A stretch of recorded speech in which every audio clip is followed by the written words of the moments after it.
కుమారి aunty ప్రస్తుతం 2 తెలుగు రాష్ట్రాల్లో ఈవిడ పేరే ట్రెండింగ్. నిన్నటి వరకు కుమారి ఆంటీ దగ్గర 5 స్టార్ హోటల్ రేట్లు అంటూ ట్రోల్ చేశారు. ఆ తర్వాత ఆమె ఆదాయం గురించి చెప్పుకొచ్చారు. చిన్న చితక యూట్యూబ్ ఛానల్స్ నుంచి పెద్ద పెద్ద మీడియా సంస్థల వరకు ఆవిడ మీదే ఫోకస్ పెట్టారు. దాంతో నెట్టింట మీడియాలో కుమారి ఆంటీ తెగ వైరల్ అయ్యారు. దాంతో రోజుకు 300 ప్లేట్లు అమ్మే కుమారి రోజుకు 500 ప్లేట్లు అమ్మే స్థాయికి ఎదిగారు. ఇక్కడి దాకా అంతా బాగానే ఉంది. కానీ ఒక్కసారికి వచ్చిన విపరీతమైన క్రేజ్ ఇప్పుడు ఆమెకు అసలు ఉపాధే లేకుండా చేసింది. Social media sensation street food వ్యాపారి కుమారి ఆంటీకి కొత్త కష్టాలు వచ్చి పడ్డాయి. యూట్యూబర్స్, బ్లాగర్స్, మీమర్స్ అంతా కలిసి ఆవిడకు ఎక్కడ లేని క్రేజ్ని తెచ్చిపెట్టారు.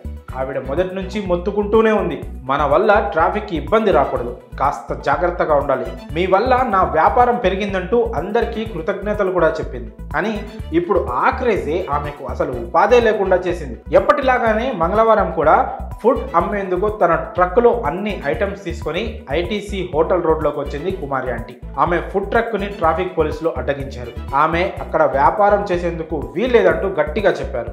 అలాగే ట్రక్కుని అక్కడి నుంచి తీసుకొని పక్కకు తీసుకెళ్లారు. మొదట ఆ ట్రక్ని మళ్ళీ ఇస్తామంటూ చెప్పారట. కానీ ఆ తర్వాత సీజ్ చేశామని చెప్పినట్టు కుమారి ఆంటీ కుమారుడు చెప్పుకొచ్చాడు. అయితే తనపై పోలీసులు చేయి కూడా చేసుకున్నారంటూ ఆరోపించాడు. తనను గట్టిగా చరుస్తూ చొక్కా పట్టుకొని ఇటు రారా అంటూ లాగారంటూ చెప్పాడు. తనతో దురుసుగా ప్రవర్తించారంటూ ఆరోపించాడు. కుమారి ఆంటీ భర్త కూడా తమకు న్యాయం చేయాలంటూ వాపోయారు.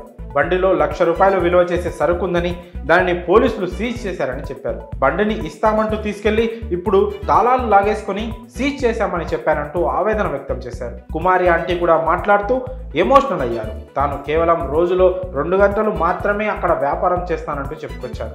ఉదయం నుంచి రాత్రి 11 గంటల వరకు ఆ వీధిలో వ్యాపారం జరుగుతుందని, తాను కేవలం 2 గంటలు మాత్రమే ఉంటానని, కానీ అందరినీ వదిలేసి తన వ్యాపారాన్ని మాత్రమే అడ్డుకోవడం చాలా అన్యాయం అంటూ ఆవేదన వ్యక్తం చేశారు. తమకు ఎలాగైనా న్యాయం చేయాలంటూ డిమాండ్ చేశారు కుమారి ఆంటీ. మరోవైపు పోలీసుల వాదన ఇంకోలా ఉంది.